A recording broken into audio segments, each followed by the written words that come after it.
तो बाल विकास के अंदर जो सबसे पहला टॉपिक आता है, वो सबसे महत्वपूर्ण टॉपिक बाल विकास का जो पहला है वो है अभिवृद्धि और विकास। दोस्तों, अगर ये टॉपिक हमें समझ में नहीं आया तो आगे की बातें हमें बिल्कुल समझ में नहीं आएगी। ठीक है दोस्तों, तो सबसे पहला टॉपिक है हमारा अभिवृद्धि और विकास। ठीक है, इसमें सबसे पहले हम अभिवृद्धि के बारे में जान लेते हैं।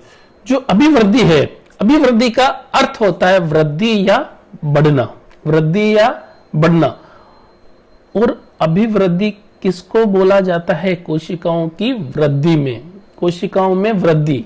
ठीक है, कोशिकाओं में वृद्धि और अभिवृद्धि केवल और केवल एक ही पक्ष होता है इसमें, शारीरिक पक्ष, यानी शरीर में वृद्धि। ओनली एक पक्ष होता है, शारीरिक पक्ष। तो शारीरिक जितनी भी अपनी कोशिकाएं वगैरह होती है उनकी वृद्धि, वो है अभिवृद्धि। यह है एकाकी या एक पक्षीय, यानी कि इसमें सिर्फ और सिर्फ एक पक्ष है, शारीरिक पक्ष। और अभिवृद्धि के अंदर जैसे कि संख्या में वृद्धि या फिर लंबाई चौड़ाई भार में वृद्धि, यानी अपने शरीर की लंबाई चौड़ाई भार में वृद्धि क्या कहलाती है? अभिवृद्धि। और इसका संबंध संख्यात्मक या मात्रात्मक, यानी गिनने से, इसमें गिन सकते हैं 1 से 2, 2 से 3, 3 से 4, इस तरीके से हम अभिवृद्धि को गिन सकते हैं। यानी शरीर की कोशिकाओं में वृद्धि, और ये ओनली अपनी जो शारीरिक वृद्धि होती है उसके बारे में बोलते हैं। और इसका निश्चित समय होता है, एक निश्चित वक्त होता है, उसी वक्त तक ये अभिवृद्धि होती है। ठीक है दोस्तों, तो अभिवृद्धि का अर्थ हो गया वृद्धि या बढ़ना। और कौन सी वृद्धि हो गई? कोशिका में वृद्धि केवल शारीरिक पक्ष है, एकाकी या एक पक्षीय है, लंबाई चौड़ाई और भार में वृद्धि। और संबंध इसका जो है संख्या से, यानी संख्यात्मक या मात्रात्मक होती है, और इसका एक निश्चित समय होता है। ठीक है दोस्तों, अब देखिए दोस्तों, हम विकास के बारे में देखते हैं। विकास दोस्तों हो गया कार्य क्षमता को, विकास किसको दर्शाता है? कार्य क्षमता को दर्शाता है, कार्य क्षमता को। यानी अभिवृद्धि ओनली अपने शरीर की भार में, लंबाई में, चौड़ाई में वृद्धि होती है, लेकिन अपने शरीर की जो कार्य क्षमता है वो कौन दर्शाता है? वो दर्शाता है अपने शरीर की जो कार्य क्षमता है, कौन दर्शाता है? वो दर्शाता है विकास, कार्य क्षमता वृद्धि। देखिए दोस्तों, जैसे हमारे हाथ का विकास हो गया, हमारी 5 उंगलियों का विकास हो गया, और ये तो होगा अभिवृद्धि। ठीक है, हमारे हाथ का विकास हो गया, ये हो गई अभिवृद्धि। लेकिन हमारे हाथ से हम क्या क्या काम कर सकते हैं, क्या क्या चीजें उठा सकते हैं, वो हमारी कार्य क्षमता हो गई। ठीक है, हम क्या क्या टेक्निक सीखते हैं आगे जाके, कैसे कैसे हस्त हाथों से करने वाले कार्य सीखते हैं, वो हो गई कार्य क्षमता। तो वो हो गया विकास। ठीक है दोस्तों, वो हो गया विकास। और हमारे हाथ की भार में और लंबाई में, चौड़ाई में ये वृद्धि क्या हो गई? ये हो गई अभिवृद्धि। ठीक है दोस्तों, तो कार्य क्षमता को दर्शाता है। और कार्य क्षमता कब बढ़ती है, कार्य क्षमता कब होती है, कार्य क्षमता वृद्धि कब होती है? जब हमारे मांसपेशियां मजबूत होती है। जब हमारी मांसपेशियां मजबूत होती है, वो होती है, उस टाइम होता है विकास। और विकास दोस्तों जन्म से लेकर मृत्यु तक चलता रहता है। ठीक है, जब तक जन्म लेता है बच्चा, जब से जन्म लेता है और मृत्यु तक विकास चलता रहता है।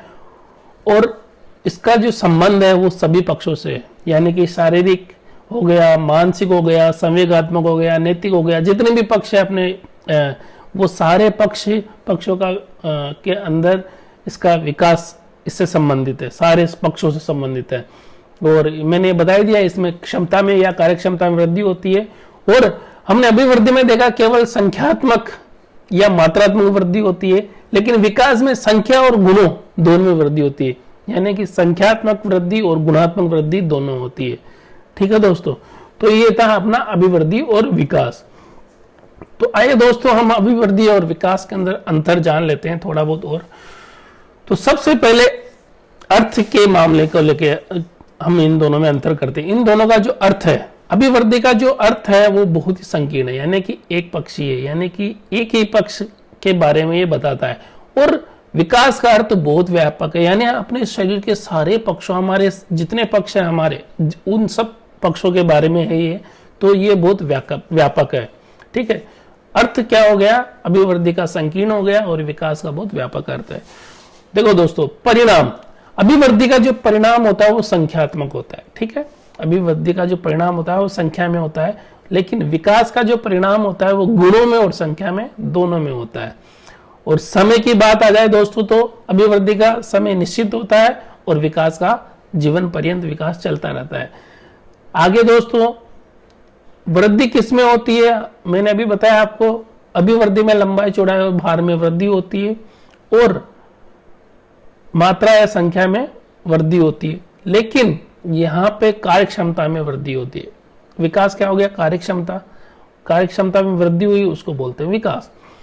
आगे देखिए दोस्तों, संबंध के मामले में तो अभिवृद्धि का जो संबंध है मात्रा या संख्या से है। मात्रा या संख्या, संख्या में वृद्धि होना, कोशिकाओं की संख्या में वृद्धि होना, ये क्या कहलाती है? अभिवृद्धि। लेकिन विकास के अंदर गुणों प्लस मात्रा और संख्याओं दोनों से संबंध है। गुणों में से भी संबंधित है और मात्रा से और संख्या से, दोनों से संबंधित है। अब देखिए दोस्तों, अभिवृद्धि जो होती है बाह्य रूप से हमें दिखाई देती है। अभिवृद्धि का जो रूप होता है बाह्य होता है, बाह्य रूप में दिखाई देता है। हमारी लंबाई चौड़ाई, भार में वृद्धि होती है, वो दिखाई देती है।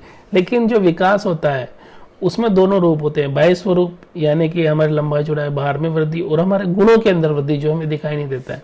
गुणों में वृद्धि दिखाई नहीं देती है और बाह्य स्वरूप दिखाई देता है। तो आंतरिक और बाह्य दोनों रूप विकास में होते हैं। आगे देखिए दोस्तों, परिवर्तन किसमें होता है? इसमें अभिवृद्धि में केवल शारीरिक परिवर्तन होता है और विकास के अंदर सभी पक्षों में परिवर्तन होता है। मापन देखिए दोस्तों, मापन मापा या तोला जा सकता है क्या? अभिवृद्धि यानी संख्या में वृद्धि गिनी जा सकती है, सीधी सी बात है। संख्या में वृद्धि होती है, संख्यात्मक वृद्धि, मात्रात्मक वृद्धि होती है, तो अभिवृद्धि गिनी जा सकती है। लेकिन विकास जो है वो सीधा सीधा इसका मापन नहीं किया जा सकता। अभिवृद्धि का तो सीधा मापन किया जा सकता है, लेकिन विकास का सीधा मापन नहीं किया जा सकता। आगे देखिए दोस्तों, गति, ठीक है, इसकी अभिवृद्धि की गति क्या होती है? आरंभ में अधिक होती है, यानी आरंभ में बहुत तेजी से लंबाई चौड़ाई, बाद में वृद्धि होती है, बाद में कम हो जाती है। ठीक है दोस्तों, अभिवृद्धि की जो गति होती है आरंभ में ज्यादा होती है, ठीक है, और बाद में कम हो जाती है। और विकास की गति पहले धीमी रहती है। पहले शारीरिक अभिवृद्धि होती है, उसके बाद में हमारे कार्यक्षमता में वृद्धि होती है। यानी जैसे कि पहले हमारे हाथ की मांसपेशियां मजबूत होगी, यानी अभिवृद्धि होगी, उसके बाद में हम कुछ सीखेंगे करना, कार्य करना, कार्यक्षमता के अंदर हमारी वृद्धि होगी। तो स्टार्टिंग के अंदर तो विकास के अंदर गति जो होती है धीमी होती है, लेकिन बाद में बहुत तेजी से वृद्धि होती है, वो होता है विकास। ठीक है, तो अभिवृद्धि में पहले गति अधिक और बाद में कम, और विकास में पहले गति कम और बाद में अधिक। तो अब ये जो सारी हमने चीजें देखी, इससे हमें एक पता चलता है, जो अभिवृद्धि जो है वो विकास का एक भाग है।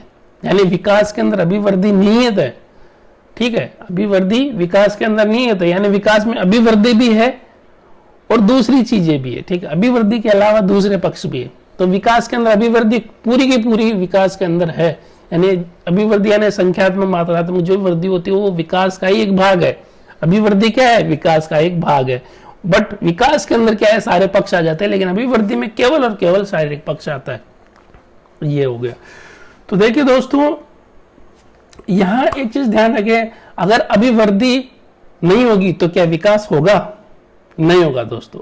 अभिवृद्धि नहीं होगी यानी कि जैसे कि हमारे लंबाई चौड़ाई, भार में वृद्धि नहीं होगी, तो हमारे मांसपेशियां मजबूत नहीं होगी, तो हम सीखेंगे कैसे हाथ का काम? मान लो हमारे मांसपेशियां मजबूत नहीं है तो कोई काम नहीं सीख सकते, हमारे हाथ की कार्यक्षमता नहीं बढ़ सकती। तो पहले अभिवृद्धि होना बहुत जरूरी है। अभिवृद्धि होना बहुत जरूरी है, तब जाके विकास होगा। यानी कि अभिवृद्धि नहीं होगी ना तो विकास नहीं होगा। ये पहली बात हो गई। दूसरी बात हो गई, इस प्रकार से ये दोनों एक दूसरे पे क्या है? आश्रित है। यानी कि अभिवृद्धि नहीं होगी तो विकास नहीं होगा, और विकास नहीं होता तो अभिवृद्धि का कोई मतलब ही नहीं है। ठीक है दोस्तों।